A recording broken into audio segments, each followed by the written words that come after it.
Okay, this is just an update of the mower. What I did, sat there and took the main pulley, cut the other pulley off, stuck that back on. I believe, I don't have a tape measure out here. Looks like that's a 3-inch pulley, 3.5 roughly. Left all the rest of the other pulleys on, like you've seen for redid steering wheel. And I took the piece down here.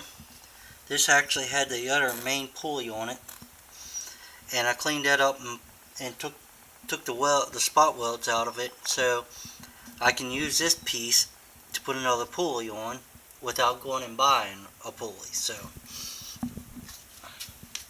and I was thinking about going to this pulley, which is a little smaller, and you can see what I did.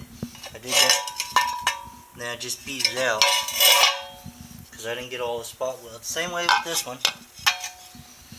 If you look, it's got spot welds on it, and they can actually be drilled out and popped apart, but it's not much of a difference. And I have this one, which is a lot different.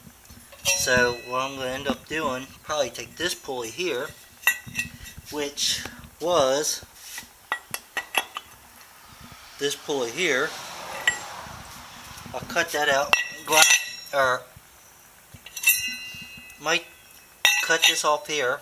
What I have to do is cut this off here first, stick it in my drill press, drill all the little holes all around it so it matches up with that one down there, and run it like that for now without putting a bigger pulley up here. Or I have another solution too. I have this pulley that I tried to knock the bearing out of, but the way it looks, the bearings are they set the bearing in these and then it's crimped over or something. So if I use this pulley, you can see how much smaller I line these up. You can see how much smaller this pulley. This one right here is a good bit. I mean, if I go with this one, it's even smaller.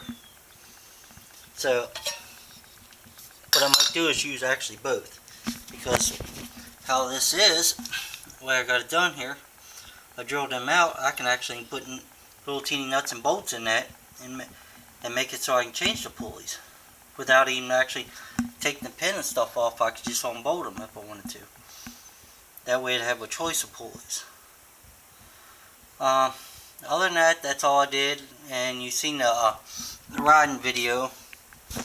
Like I said, max speed, I mean pulling on the throttle. If I put a little, like I did in my mud mower, little cable or something so it pulls on that for now, it'd probably do 5 miles an hour at the most. I still got to hook everything up. Everything works.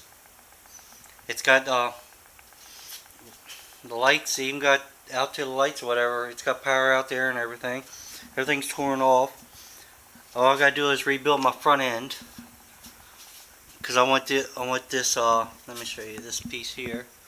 I want this to be lower, so it sits lower to the ground. I want this close to the ground when I'm done. So I was thinking I could actually use this whole front end, still give me a little play, and make a piece like a go-kart goes out here, and then just make the piece straight. Like a piece goes out here, hooks here, and put a bolt on. And just make sure this is welded up real good. I still have to trim this, which ain't nothing really hard to do.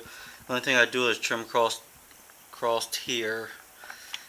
And when I did that, I actually probably trim right about there, and then beat this down and put a plate in there or something, weld that up.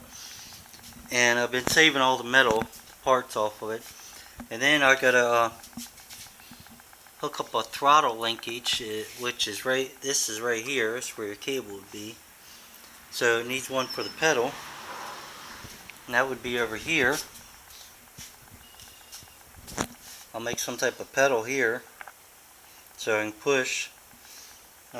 Fearless front, and I think Mud King and stuff, they use a brake thing for on your brakes. Can't think of it. Like a riding bike, a dirt bike, and 10 speeds, the brake handle. I might use something like that because that's a pretty neat trick. Other than that, it's all together. I mean, it was running and moving, just way too slow. And then show you down here, this pulley here. This pulley bolts on, so I could get a smaller one of these and take care of that, because I do want one smaller, and then I actually wanted to bring it up further. If I bring it up further, if you notice back in here, it's actually in the back, it'd be fine, but it's going to hit, so I'd have to open that up a little more, which ain't no problem. I'll just cut back and when I get that time. But right now I want to get 2 pulleys on here. Leave out one smaller pulley on here. See how much of a difference it makes. And then I'll do the rest. Which on this, you can see where the plastic's worn out. So what I could do, I was also thinking too, I keep this member, it's all just unbolt this, take this off, keep this axle, flip the axle upside down, and they make a piece that would bolt on here, or I could weld it on, just for another, and then I could put a gear, another gear on there to go over here, and then I could move it up however I wanted to. Because when I take this off, the only thing it would be in the way would be a thickness of this, so it would come up in there, which it would land up in there, so it should be fine if I do that, because I'm going to have to change these if I want to do 35 mile an hour. I don't want to be running these plastic bushings, so I want bearings anyway, so if I did that, that would work out good, because this wouldn't be hitting here, it'd be over in here somewhere. I'd have to, and then I could just redo the thing, but we'll see. But for now, we're going to make it a little faster by just doing a pulley swap, and then I'll work on the rear. If I have to, I'll get a go-kart axle and put in there. But I wanted this diff in there so it'd be easier to steer. Without the diff, it's a little hard to steer. You just turn because both wheels are kicking in the rear. It's like a posi. It's great for mud mowers and everything, but what I'm going to do, maybe not. Alright, thanks for watching. Let me know what you think.